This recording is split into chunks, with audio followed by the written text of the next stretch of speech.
So what I suggest that maybe we'll collect some questions, maybe like 3 of them. Rachel, please. And yeah, Rachel. You're Rachel. But I think you need a microphone. Rachel and then Shelley. Hello. Yeah. Thank you so much for the panel. My name's Rachel Dror. I'm an assistant professor at Arizona State, and Nadav was my PhD supervisor. My question is more about politicization among public health experts. So there's a lot of talk about politicization among the public, but I think especially as an early career researcher in public health, there's equally, if not more, perhaps politicization among public health. So if you're not associated with a certain line of thinking among public health experts, for a long time it was not okay perhaps to present on myocarditis or to question if school lockdowns were wrong or right. So how, as bioethicists, can we grapple with this new reality, which I think is really on the minds of people on the job market, censoring themselves, not publishing certain articles as to not be perceived in a certain way? How will this affect sort of bioethics in 2050, since that's the point of this conference? Thank you. Great. We continue to collect some questions. So Shelley. Hello, and thank you for the interesting lectures. My name is Shelley Kamin-Friedman. I'm a lecturer at the Ben-Gurion University, the Haifa University in Bar-Ilan. And what I would like to, as you spoke about trust and the importance of transparency, and what do you think about the information given to the public regarding the difference between the vaccine as an authorized intervention as opposed to a medical trial? And how do we decide about the information? I must say that the information on the dashboard was very impressive, but what do you think about deciding the extent of information given to the public? Do you decide about the extent of information according to the need to acquire consent or informed consent? Or do you think about the information only thinking about trust, public trust? So what guides you when you decide on the extent of information given to the public? Does it the requirement for consent or the need for trust? Thank you. Okay, and final question for this round is Yael? Yeah. And then you can choose what to answer. Sharon from Manchester. I think my question is mainly to Sharon, and that is, to what extent are people's views on the use of their data influenced by what they thought their data would be used for and what they have been promised? And I noticed a very interesting sort of statement on one of your last slides when you talked about future data sources.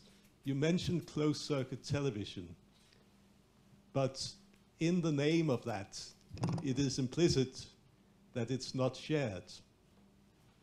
Closed-circuit television is, or video is video which is on a closed circuit. So if and it's just an example of people having expectations of what certain data are used for, and then the data turns out to be used for something completely different. How should we sort of conceptualize that ethically?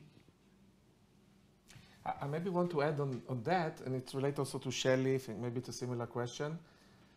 Was there any sociological or political stratification of the data in your study in Israel? There were some studies about it. I don't know if Sharon wants to talk. I'm not sure, but about people voting to, let's say, to Netanyahu, not voting for Netanyahu, and what was the vaccination rates. There were such studies. No. It's interesting. Not that. Sorry. Simply sociological and or political stratification of the people's attitude during the COVID period. So I want to add on that. It's clear that as you said, that the dashboard developed. Maybe if you can tell us a bit more about the process. For example, sometimes there are criticism that maybe some economic factors should be added, like how many days children didn't go to school, or also there were things like about socioeconomic status. There are gaps, for example, in vaccination rates. So if you can tell us a bit more behind the scene about, as much as you want to tell, about the development of the dashboard. But we'll close this first round, and there were lots of fascinating questions, including the politicization of within public health experts. That I don't know, Sharon, how much you want to talk about that. But, there's a sociologist here. Yeah, let's talk about the US, not about Israel. No, it's okay. We can talk about Israel as well. I'll start with the easy question about the dashboard. The dashboard had all the information that we in the Ministry of Health had. We don't have information about absenteeism from school, because at that point in time, even the Ministry of Education was not collecting that data. So when we were trying to do the green classroom, if you all remember that concept, we were trying to get that data in order to understand if it's working or not working. That data did not even exist in Ministry of Education. Things about economic, super important. We don't have it in the Ministry of Health. So what we can share is the data that we have, and we continued to build that dashboard and provide more and more information. And as we got more question, we sort of refined kind of usually the presentation of it to make sure that it's clear what we're showing, both in numbers and in percentage and in incidence rate. And we're trying to do it as simple as possible, but everything that the Ministry of Health had was there. But it's not all the information. Yeah, sure. And I want to say that the Ministry of Health currently is working with other ministries, not just on COVID, to see how we can integrate data. And as easy as it seems, no, but it's related. Topic. It's related. It is related, but it's very difficult sometimes. Sometimes ministries don't want to share. Sometimes they don't have the data, as you mentioned. So it's another fascinating topic that you need to build for future emergencies, or just for climate change, or other things. Yeah, I would like to try to answer, even though I'm not sure I got the whole question because it was directed to me. So I feel obligated to answer. I don't know what slide you were talking about, the TV and shared. I don't think it was in my slides, and if it was in small print, it was from the WHO guidelines. To me, and I will try to answer also, I think, Shelley, the data that we are trying to provide is not intended to be just one-faceted data in order to get informed consent. I see the public as a partner. Part of my education is also in internal medicine, as an internal medicine physician and infectious disease.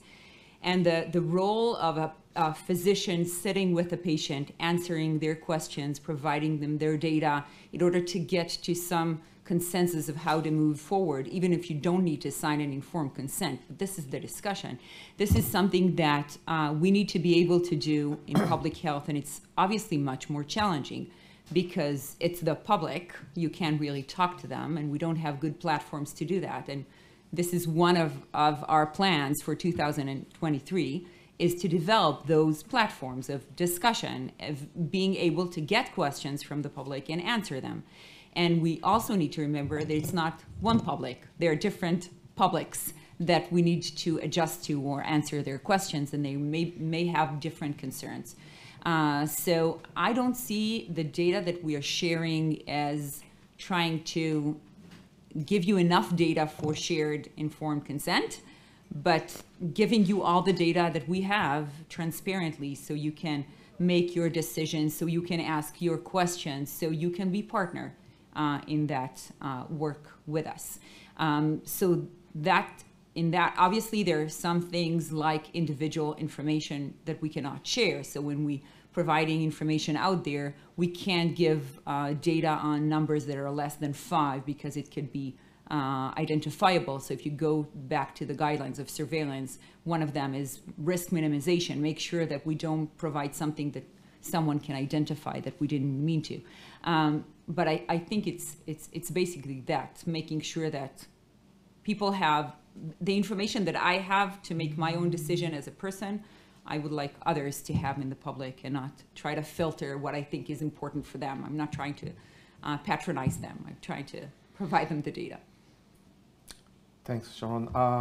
Jonathan and Dror, any? Somebody mentioned transparency, right?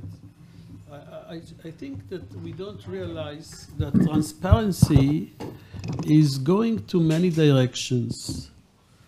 For instance, when I first saw the first patient with myocarditis, I first said, well, maybe I should write a letter to the New England Journal of Medicine and keep it to myself.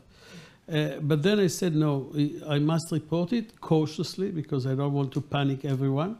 So I made a Twitter citation about it. That's very cautious. No, but I wrote.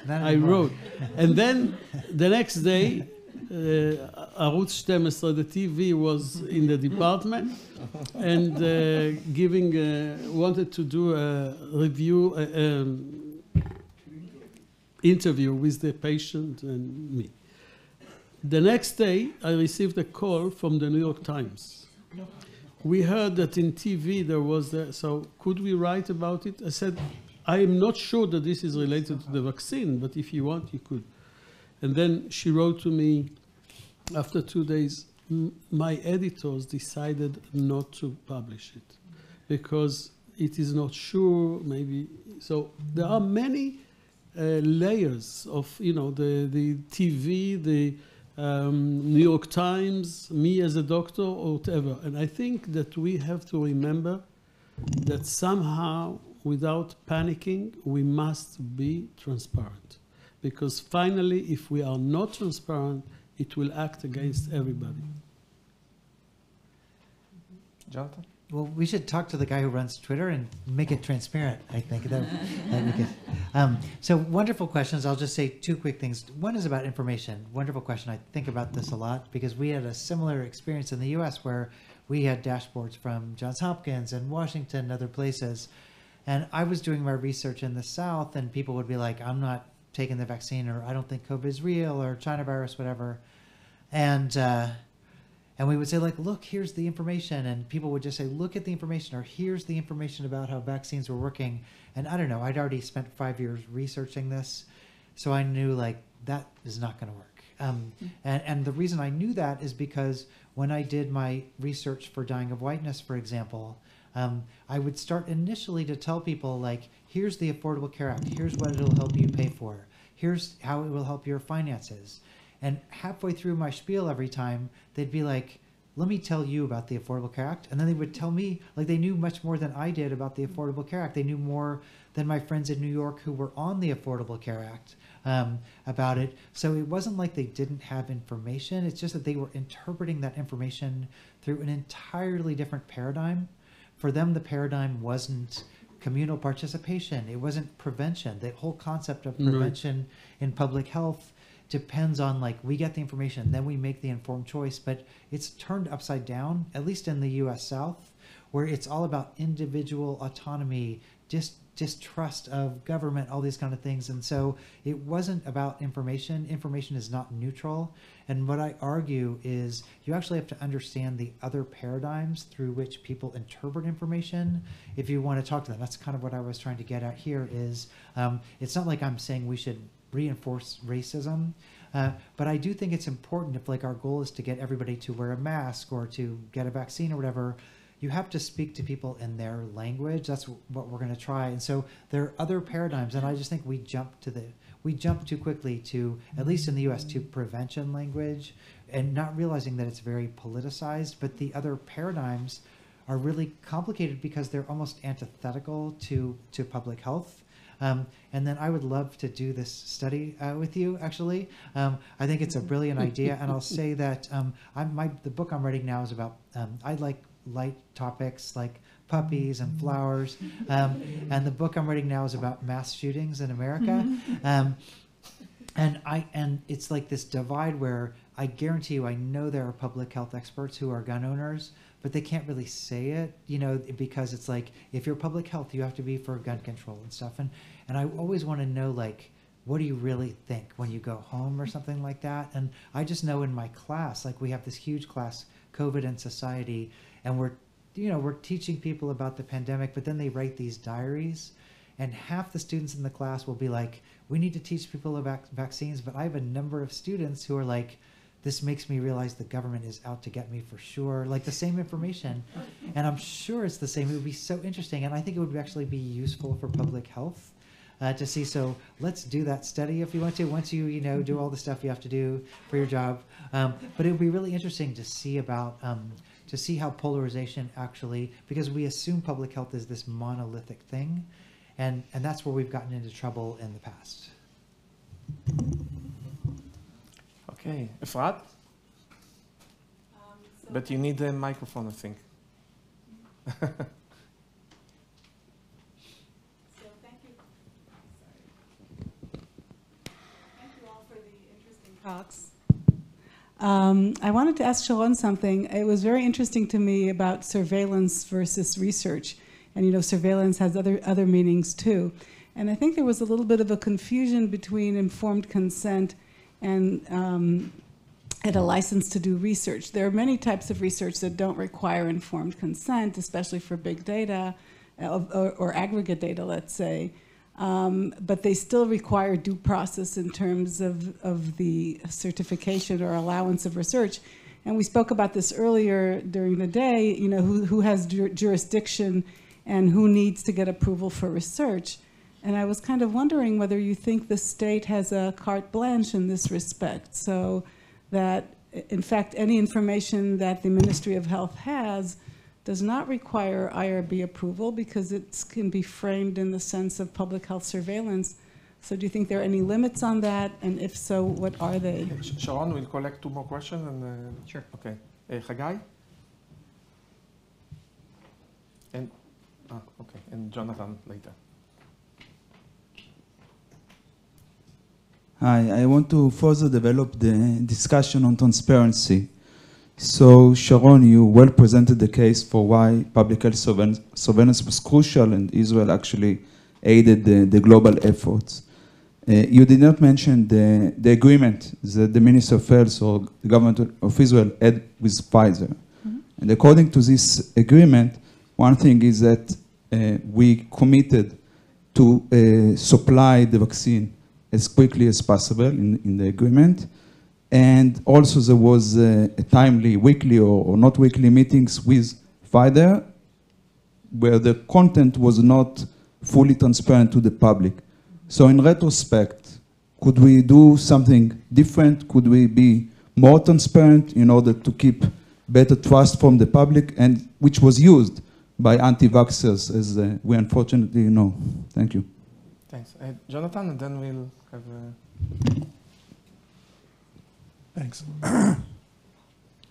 So Jonathan, I have a question for you. Is this working? Yeah. Yes. Okay. I'm getting ready for it. No. It's all good. So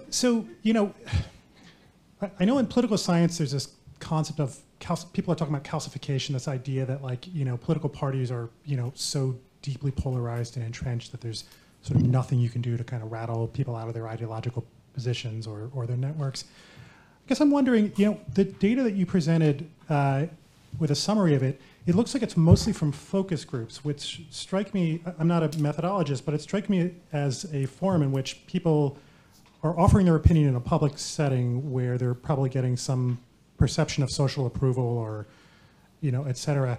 And I guess my question is, to what extent are those, so the Twitter version of what you presented, I think, would be what, poor white men are willing to die for their principles, right? Now, I wonder, how robust is that? If you were to present questions in different ways, kind of, use other kinds of behavioral economic methods where people are making trade-offs and whatnot, would you find that those, is it your sense that you would find those preferences just run straight through, they sort of rest on a bedrock? Or are they largely kind of situational? Are they somehow constructed in the context in which you're asking questions in a focus group? Because obviously there's very different implications for public health and communication if these are kind of bedrock principles as opposed to sort of, kind of constructed or, at the point of elicitation. Anyway. Okay, so we have a... I'll start? Yeah. So for the first question, most of the research done by public health has to go through IRB approval. And we do it all the time, and sort of being through the process of the IRB approval in the Ministry of Health. I think the example or the situation of providing vaccines that could be life-saving during a pandemic, when you saw the numbers going up every day, more and more people are dying, is a bit different. It's not the process. It's over months, so you can ask for IRB approval shouldn't take months, right? So are you asking about the beginning? Because the beginning was providing an FDA-approved vaccination to the public in an accessible way. Later on, when we... I'm not talking about the vaccination itself, but the idea that the Ministry of Health does not need IRB approval because it's called surveillance rather than research. Where do you see that line? So I think, as Nadav mentioned, what we need to do is create an IRB committee, and we actually talked about this with IRB in the Ministry of Health, that is dedicated for public health.